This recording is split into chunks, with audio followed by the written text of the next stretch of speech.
আজি আমাৰ কেবিনেটে আসাম ইণ্ডাষ্ট্ৰিয়েল ৰিলেশ্যন ৰুলছ 2026 খন আমি অনুমোদন কৰোঁ।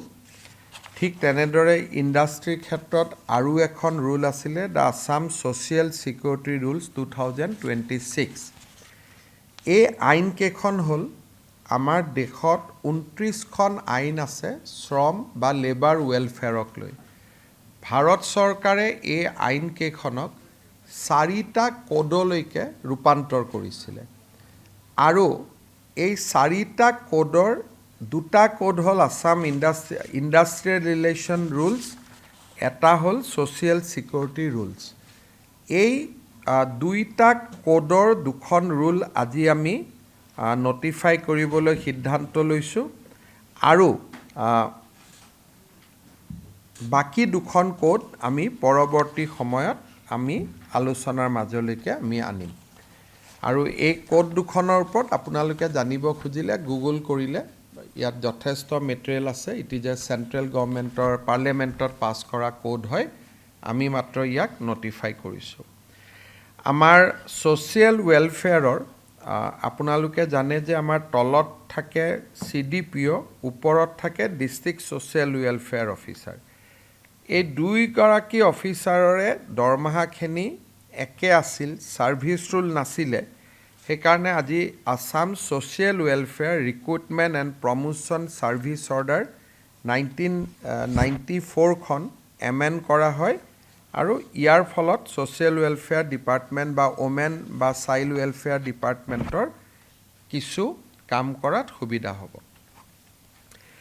উচ্চতম ন্যায়ালয় আৰু গুৱাহাটী হাইকোৰ্টে আমাক কৈ আছিলে যে আমাৰ ৰাজ্যত এখন চাইল্ড প্ৰটেকশ্যন পলিচি হ'ব লাগে। আজি আমি ইয়াতে এটা Assam state child protection policy 2026 ইয়াক আমি অনুমোদন জনাওঁ আৰু ইয়াৰ দ্বাৰা যিমানবিলাক চাইল্ড কেয়াৰ ইনষ্টিটিউশ্যন স্থাপন কৰা হয় তাত বিভিন্ন ৰেগুলেশ্যন অনা হৈছে, যেনেকৈ এজন চাইল্ড ছেফগাৰ্ড অফিচাৰ থাকিব, CCTV থাকিব লাগিব, কোড অফ কণ্ডাক্ট থাকিব লাগিব, ডিছপ্লে থাকিব লাগিব। এই ধৰণে আমি এখন ষ্টেট চাইল্ড প্ৰটেকশ্যন পলিচি অসমত আমি আজি অনুমোদন কৰিছোঁ। ইয়াৰ বিষয়েও আপোনালোকে ডিটেইলছ ছ'চিয়েল মিডিয়াত আপোনালোকে পাব। ঠিক তেনেধৰণে আমাৰ Assam juvenile justice care and protection of children rules 2026 আজি আমি অনুমোদন কৰিছোঁ। ইয়াতে কেনেকৈ এজন ল'ৰা হেৰুৱালে লগে লগে বা যদি জুভেনাইল কিবা ক্ৰাইম হয় কেনেকৈ FIR কৰিব লাগে, কেনেকৈ আমাৰ এণ্টি হিউমেন ট্ৰেফিকিং ইউনিট থাকিব, selection committee, social worker, child friendly environment, এই গোটেই কথাখিনি আজি আমাৰ চিলড্ৰেন ইন কনফ্লিক্ট উইথ ল তেওঁলোকক ৰেগুলেট কৰাৰ কাৰণে আজি আমি Assam juvenile justice care and protection of children rules 2026 খন আজি আমি অনুমোদন কৰিছোঁ। কেবিনেটত আজি এটা আমি গুৰুত্বপূৰ্ণ সিদ্ধান্ত লৈছিলোঁ। আপোনালোকে জানে যে আমাৰ ইকনমিক এণ্ড ষ্টেটিষ্টিক্স এটা ডাইৰেক্টৰেট আছে যোনে বিভিন্ন ছাৰ্ভে আদি কৰে। ইমান দিনে সেই ডিপাৰ্টমেণ্টটো PND বা TND ডিপাৰ্টমেণ্টৰ অধীনত আছিলে, ৰূপান্তৰ আৰু উন্নয়ন বিভাগৰ অধীনত আছিলে। আজি কেবিনেটে সিদ্ধান্ত লৈছে যে ডাইৰেক্টৰেট অফ ইকনমিক ষ্টেটিষ্টিক্সটোৰ প্ৰশাসনীয় কণ্ট্ৰল এতিয়াৰ পৰা বিত্ত বিভাগৰ লগত থাকিব। TND ডিপাৰ্টমেণ্টৰ পৰিৱৰ্তে এই ডাইৰেক্টৰেটটো বিত্ত বিভাগলৈ হস্তান্তৰ কৰা হ'ব। আজি মই যোৱাকালিও কৈছিলোঁ যে আমি অসমত এটা নতুন ডিপাৰ্টমেণ্ট খুলিম, youth empowerment and welfare department.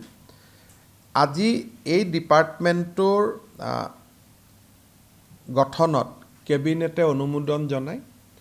ইয়াৰ ফলত ৰাজ্যৰ যুৱ কল্যাণৰ সকলো কাৰ্যসূচী এই বিভাগটোৰ অধীনলৈ আহিব। ইউথ কমিশ্যন, NCC, NSS, ভাৰত scouts and guide, state level advisory committee for Assam youth students and youth welfare লগত এমপ্লয়মেণ্ট এক্সচেঞ্জবিলাকো এই বিভাগটোৰ অধীনলৈ আহিব আৰু এই বিভাগটোলৈ পৰ্যাপ্ত পুঁজিৰ আবণ্টন কৰা হ'ব যাতে সমগ্ৰ ৰাজ্যজুৰি যুৱ কল্যাণৰ কাৰ্যসূচীসমূহ আমি ৰূপায়ণ কৰিব পাৰোঁ মডেল পাৰ্লিয়ামেণ্ট হ'ব পাৰে ল'ৰা ছোৱালীৰ এক্সকাৰ্ছন হ'ব পাৰে আমাৰ ড্ৰাগছ এগেইনষ্ট ইউথ মাৰাথন হ'ব পাৰে যিমান যুৱ কল্যাণৰ কাম হ'ব পাৰে আমাৰ বিভিন্ন কোচিং চেণ্টাৰ চলিব পাৰে medical entrance coaching centre engineering entrance coaching centre